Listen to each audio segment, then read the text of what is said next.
दोस्तों, हिंदू धर्म में गंगा नदी को पवित्र नदी होने के साथ ही देवताओं की नदी भी कहा गया है। यही कारण है कि आज भी हर मांगलिक कार्य में गंगा जल का उपयोग किया जाता है। हिंदू धर्म में बच्चे के जन्म से लेकर मृत्यु तक गंगा जल की भूमिका होती है। लगभग हर हिंदू परिवारों के घरों में कलश, बर्तन या कोई बोतल जरूर होता है जिसमें गंगा जल मौजूद होता है। लेकिन क्या आपने कभी सोचा है कि वर्षों बोतल में बंद होने के बाद भी गंगा का पानी कभी खराब क्यों नहीं होता, जबकि सामान्य जल बोतल में कुछ ही दिनों में सड़ जाते हैं। तो हेलो फ्रेंड्स, कैसे हैं आप? स्वागत है आपका फिर से एक नई वीडियो में। तो चलिए दोस्तों, जानते हैं गंगा जल के अद्भुत वैज्ञानिक रहस्यों को और शुरू करते हैं आज का ये वीडियो।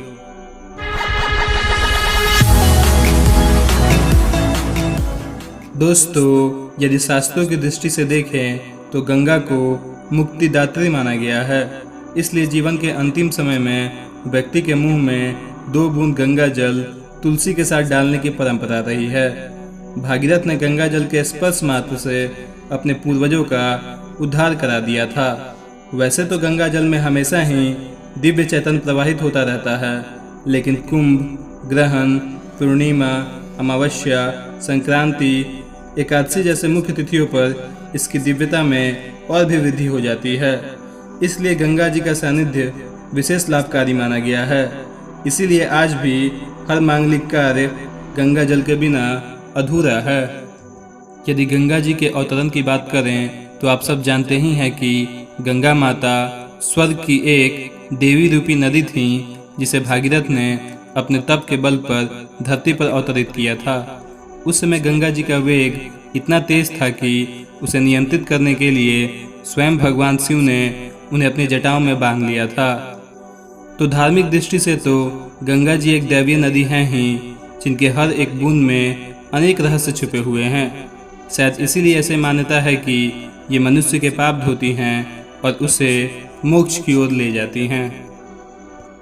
दोस्तों, यदि आप गंगा जी के वैज्ञानिक पहलुओं पर गौर करें तो आपको जानकर आश्चर्य होगा कि इस नदी पर 1890 से ही रिसर्च होता आ रहा है।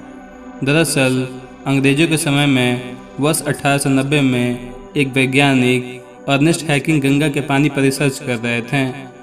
उस समय भयंकर महामारी हैजा पूरे भारत में फैली हुई थी। हैजा से मरने वाले लोगों को गंगा नदी में बहाया जा रहा था।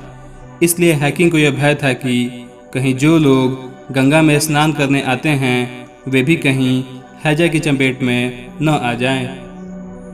लेकिन जब हैकिंग ने उस पानी का टेस्ट किया, उस पर रिसर्च किया, तो उसने पाया कि वह पानी बिल्कुल शुद्ध था।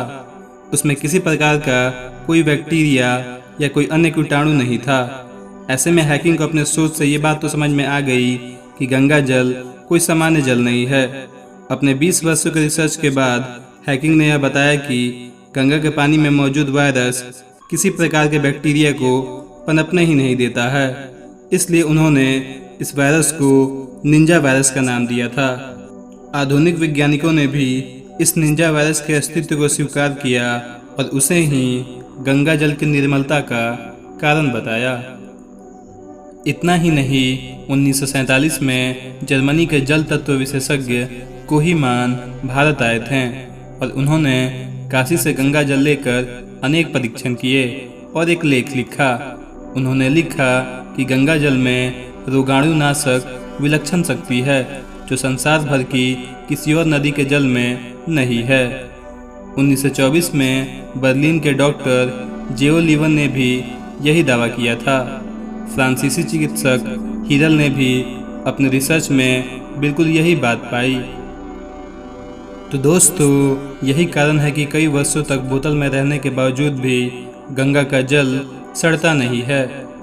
तो दोस्तों, कैसी लगी आपको ये जानकारी, हमें कमेंट करके ज़रूर बताएं। और यदि आप इस चैनल पर नए हैं तो इसे ज़रूर सब्सक्राइब करें। धन्यवाद।